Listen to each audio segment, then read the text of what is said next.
Mark and Emily's marriage was once filled with trust and love, but one wrong decision, simply attending a party, changed everything. When Emily stepped out of the door, unaware of the consequences, everything crumbled. Mark, filled with anger and pride, reacted harshly, altering their lives forever. You won't believe what happens next as trust is shattered and hearts are broken. Is there still a chance to fix it? The answer will keep you on the edge of your seat. Before continuing the story, tell me which city you're watching from. I want to know how far this video has come. Don't forget to like and subscribe to the channel so I can send you exciting stories like this every day. The sound of the doorbell ringing disturbed my deep concentration on TV. Curiosity reached its height. I got up from where I was sitting and walked over to the door, looking through the peephole. I wondered how in the hell she had managed to find me. I considered just going back to the TV and ignoring the doorbell, but then figured if she had gone to the trouble to find me, she wasn't going to go away until she got whatever it was she came for. I hooked up the safety chair and then opened the door just enough that we could see with each other, and then said, "What the hell do you want?" To talk to you, did not the way I left to tell you that I had no interest in ever seeing you again, let alone talk to you? I have no idea why you left. I came home and you were gone. No note telling me why just all your things were gone. You can't be serious. How could you not know why I know you heard me when I told you what would happen if you went through with what you were going to do. May I come in? I figured I'd best get it over with, and I undid the chain, stepped aside, and she came in, sat down on the couch, and asked me for a glass of water. As I went to get it, my mind went back to the night that started it. I'd just gotten home from work, and I found my wife Emily all dressed up. I didn't know we had plans to go out. We don't. I have a date tonight. A date? With who? You don't know him. Him? A man I work with. Since he recently started working here, hardly many people know him, so he requested me to accompany him to Rebecca's birthday celebration because he didn't want to attend alone. He does know you are married, doesn't he? It doesn't matter. Nothing is going to happen between us. Besides, I don't want to go to Rebecca's party alone and you won't go with me, so I told him I'd go with him. You understand why I refused to. I detest being around that witch woman with round heels. Additionally, I don't want you to interact with her in any way. Get used to it, Mark. She's been my best friend since the first grade, and I won't turn my back on her just because you don't like her. I don't like her because she has been divorced 4 times, and each time it was because she got caught cheating on her husband. And I don't like going to her parties because of all the drugs she has around. So you think that just because she cheated, I'm going to cheat too just because I'm around her? Now that you mention it, I think it is highly likely. Now you are dressed in an enticing little black dress, preparing for a date with another man. It is obvious you are dressed for him, and I can only think of one reason why you would dress provocatively for him. That's a rotten thing to say to me. No, it isn't. What did you wear to the last 2 parties at Rebecca's? I'll tell you in case you have forgotten. You wore slacks and a blouse to one, and jeans and a sweater to the other. There isn't any doubt in my mind as to why you are dressed like you are for this party. Rebecca has finally talked you into trying someone else. I know from snippets of conversation I've overheard that she has been after you to join in her screw parties for years. I guess she has finally gotten what she's been after. You're wrong. It isn't like that. Easy enough to prove me wrong. Don't go. Stay here with me. I can't. Tom is counting on me, and he is more important to you than I am. All I can say, Emily, is that if you go, you are kissing your marriage goodbye. Don't be ridiculous. This won't hurt us at all. Don't wait up, she said as she headed for the door. Goodbye, Emily, I said as she walked out the door. I think she heard the finality in the way I said goodbye, and she hesitated for a second or two, and then she was gone. Did I overreact? I didn't think so. I was good friends with a lot of the guys in Rebecca's circle, and from them I had learned all about what happened at Rebecca's parties. After the people who didn't care to participate had gone, they turned into screw parties. I learned that while Emily didn't take part, she did stick around and watch. I also heard about Rebecca telling Emily to forget about that fuddy-duddy you are married to and join in. You know you want to, and that Emily always answered that yes, she did want to, but wouldn't unless I joined in. My joining in was never going to happen. Please comment number 1 so that I can know that you liked the video and subscribe to our channel. Your support is a great inspiration and encouragement for us. Thank you very much. I'd spent countless hours trying to talk Emily into breaking away from Rebecca and to stop going to her parties, but I could never make it happen because of that BFF relationship. I spent a good part of the evening wondering what I should do. I was thinking divorce, but I really didn't know that Emily would cheat on me. But could I live with her, giving her to hell with you, Mark? I'm going in attitude. I'd had 7 of what I thought were great years with her. The only bad was her constantly spending time with Rebecca, whom I just could not stand. She was trash as far as I was concerned, and Emily knew it. One might ask why, if I knew so much as I did about the goings-on at Rebecca's, I didn't just confront Emily. The answer to that was simple, at least to me. I had to know if Emily would cheat on me. If she was of a mind to cheat, and I confronted her about Rebecca's parties and her stated desire to join in, would she just pull back from Rebecca's parties and do it somewhere else, at a different time and place? I might never know if she did it some other time and place, but if she did do it at Rebecca's, there were people I knew who would tell me. I still hadn't made up my mind on what I was going to do when I went to bed. The ringing of the bedside phone woke me up, and as I sat up, I saw the time on the alarm clock, and I wondered who would be calling me at 1 in the morning. Hello? Hello, idiot. Did I wake you up? What do you want, Rebecca? Just calling to let you know your wife has finally found herself a real man. What the hell are you talking about? Just what I said. Emily has found herself a real man, a man who can give her what she really needs. Here, just listen. And reluctantly, I listened as the sounds of intimacy filled the airwaves. And then I heard, God, yes, take me, please, please. Hard. The voice was the voice of my wife. I hung up the phone. 30 seconds later, it rang again, and I knew who it would be. So I picked up the handset and dropped it on the floor. One of the good things about living in an apartment is that you don't accumulate a lot of stuff because you have no place to put it. Please pause for 2 seconds. Please don't forget to like this video and subscribe to the channel. Your support is a great inspiration and encouragement for us. Thank you very much. I had all that I wanted packed and out in the truck in just over an hour. I was in a motel by 3 and at the bank when the doors opened at 9. I cleaned out all the accounts and then drove over to my job, told George I was quitting without notice and why. He said he understood, cut me my final check, helped me load my tools, told me I could give him as a reference, and wished me well. My phone had been ringing since 7 and all the calls were from Emily. I finally turned it off and made a mental note to get a new number. Then I changed my mind.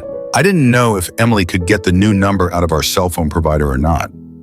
I decided to pitch the phone in the trash can and buy a track phone at Walmart. I didn't need to do anything with credit cards, since Emily and I didn't have any joint cards. She had 2 in her name, and I had 3 in mine. By 10, I was on the road to a destination I hadn't yet decided on. All I knew was that it had to be miles and miles away from Emily. I finally landed up in Castle Rock, Colorado. I found a job in my field and settled in to start my new life. If there was a divorce, Emily would have to go for it. If went for it, she would know where I was. After a year, she could use abandonment as a reason. The only drawback to that is that I wouldn't ever know. But then it really didn't matter because I had no plans on ever getting married again. The next 2 years went by and life was good. I had dated some and had a friend with benefits, and now this. I know you heard me when I told you what would happen if you went on that date. You ignored me, left on that date, and I did what I said I was going to do. How did you find me? A very expensive private detective. Why did you bother? You are my husband. The whither thou goest thing and that kind of stuff. How did you come up with the money to pay a very expensive private detective on a secretary's wages? I sold the house. What house? The one I was awarded in the suit. I started to ask what suit and what house, but caught myself. It just didn't matter. Well, you wasted your money and the time it took you to get here because we are done. You did just what I knew you were going to do when you walked out on me to go to that party. And don't bother wasting your time trying to tell me nothing happened. Your witch best friend called me at 1 in the morning and then held the phone to where I could listen to what was going on.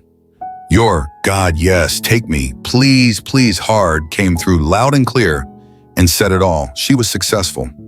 Maybe I ought to have pursued retribution with greater vigor. I guess I need to tell you what happened since you weren't there to see or hear about it. I did not go to that party to get screwed. It was the farthest thing from my mind.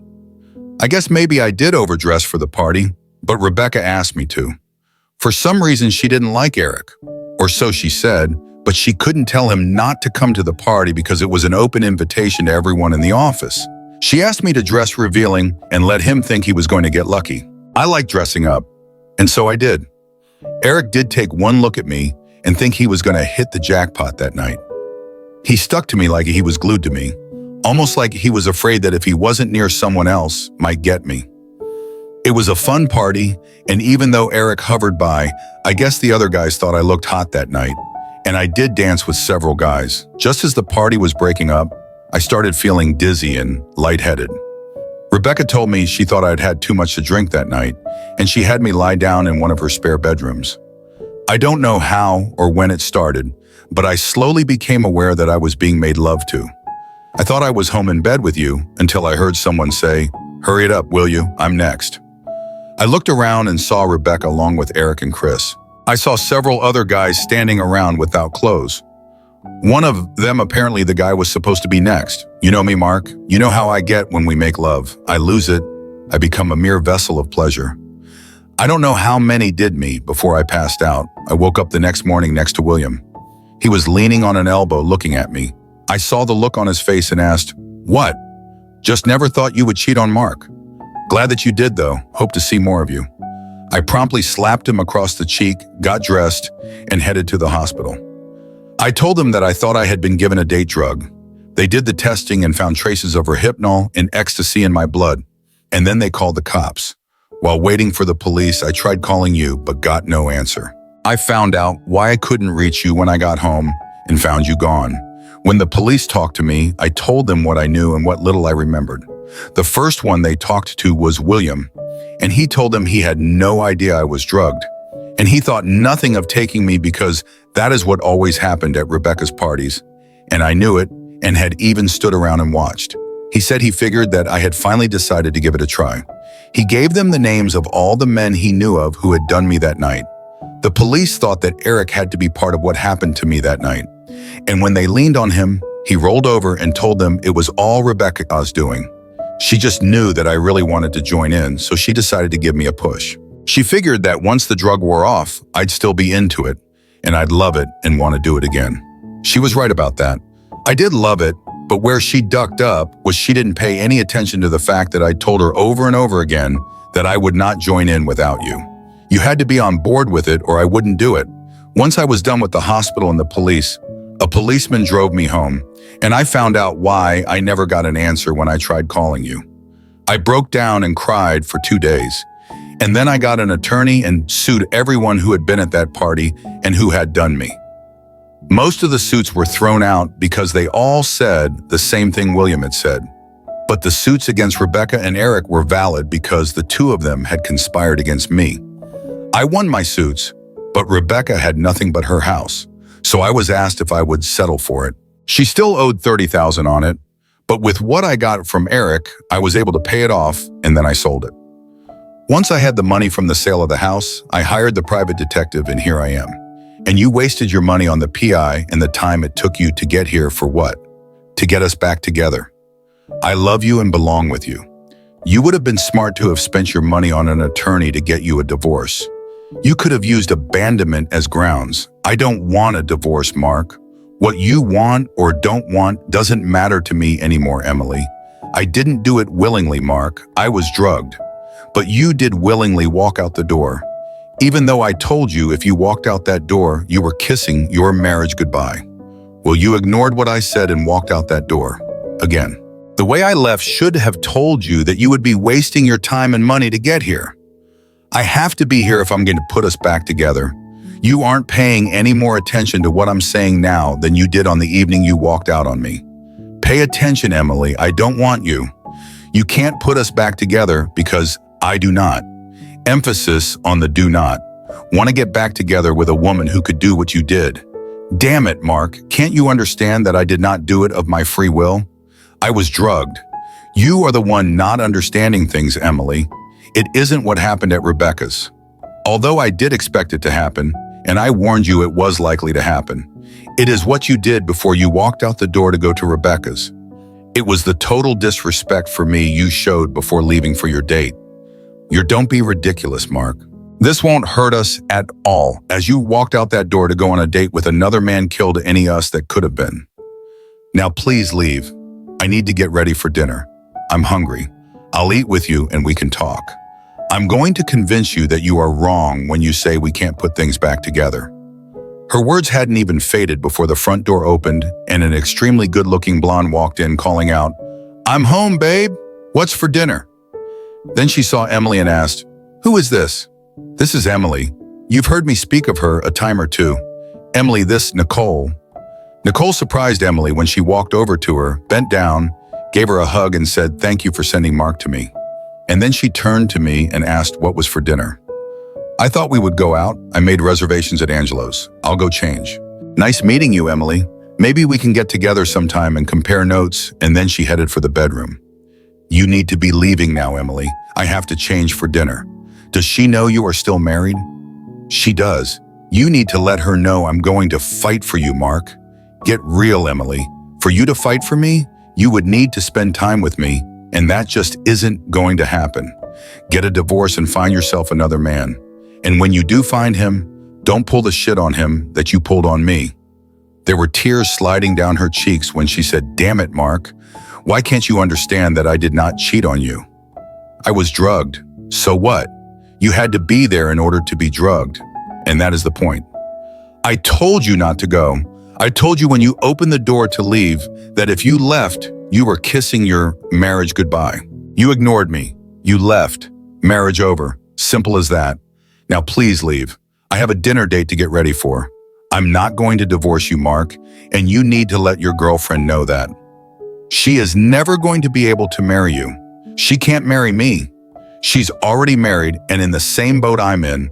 Her husband won't give her a divorce, and she won't waste the money trying to get one. I'll go, but I'm not going far. I can't get you back long distance, so I'm moving here. I'm going to get you back. No, you aren't, Emily.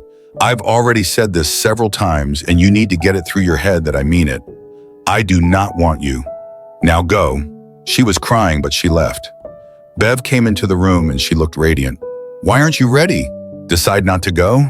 "No, just took longer to get rid of her than I thought." She was crying, but she left. Bev came into the room and she looked radiant. "Why aren't you ready? Decide not to go?" "No, just took longer to get rid of her than I thought." "She is gone for good?" "Should be. I let her know in no uncertain terms that I wanted nothing to do with her." "That's good because I do not intend to let you get away from me." After deciding to sever all ties with Emily, Mark entered a period of solitude, completely detached from the pain of the past. This time was not easy, but it was a time he needed to confront himself. The long nights alone, moments when he reflected on the old memories, brought him pain, but it was also during these moments that he began to realize that he had never truly listened to the deep feelings within him. Mark had no choice but to face the wounds he had been hiding for so long. He began to engage in sports activities to relieve stress and seek a sense of freedom. Every morning, instead of staying home mired in sorrow, Mark went to the gym where the physical exertion helped him forget, at least for a while, the dark memories. His body grew stronger, and more importantly, his mind gradually became more at ease. He found joy in taking care of himself, instead of drowning in anger and despair. In addition, Mark joined social groups where he met new people. They had different life stories, lessons that Mark had never thought about. These people weren't just friends, they were individuals who sparked hope and belief in Mark's life again. Through them, he began to understand that love didn't always have to be painful, and that forgiveness wasn't just for others, but was a process of healing for oneself. One day, Mark decided to meet with a therapist, someone who helped him recognize the complex emotions inside him. Through several sessions, Mark began to realize that he wasn't only hurt by Emily's betrayal, but also by the high expectations he had placed on himself over the years. He learned to accept himself and to love himself before he could love someone else. This not only helped Mark deal with his emotional scars, but also helped him mature, viewing things in a more positive light. Gradually, the walls around Mark's heart began to crack. He no longer saw love as a burden, but as an essential part of life, something beautiful, but something that needed to be nurtured and cherished. Mark began to feel that life wasn't always perfect, and not all relationships could last forever. But what mattered was that every person must learn to love themselves before they could expect love from others. After Mark made the decision to leave, Emily faced an overwhelming sense of emptiness and loneliness she had never known. Not only had she lost the man she loved, but she had also lost a part of herself that she had identified with for years. In the beginning, she tried to deny the reality, wallowing in pain and regret. She couldn't believe that everything had changed because of one wrong decision. But slowly as time passed, Emily began to realize that she couldn't keep living in the past. She had made a mistake, but the important thing now was to learn how to rise from it. The months of solitude became a time when Emily had no choice but to face herself.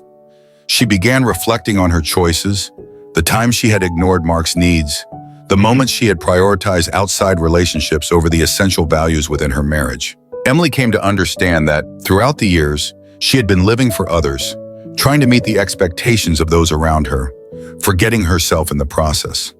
She realized that she was no longer the strong woman she once was, but rather someone grappling with her mistakes, someone who needed to learn how to love herself before she could love anyone else. As time passed, Emily began to engage in activities that would help her rediscover joy. She started taking yoga classes, where she not only found relaxation, but also learned to listen to her body and mind. The quiet mornings spent in the studio gave Emily a sense of calm, helping her become more clear about what she needed to change. Additionally, she reconnected with old friends, people she hadn't seen in years due to being too focused on her family life. Conversations with them made Emily realize that love and marriage were not everything in life, and she didn't have to live up to anyone else's expectations. Gradually, Emily began to rebuild her trust in herself. She was no longer the woman who depended on others for validation, but a strong, independent person who knew what she needed. Emily couldn't change the past, but she could change her future. Through months of living alone, she learned to appreciate what she had, and in the end, she understood that happiness wasn't about having everything. It was about learning to love and accept herself. After a long period of living independently, Mark had found peace within himself.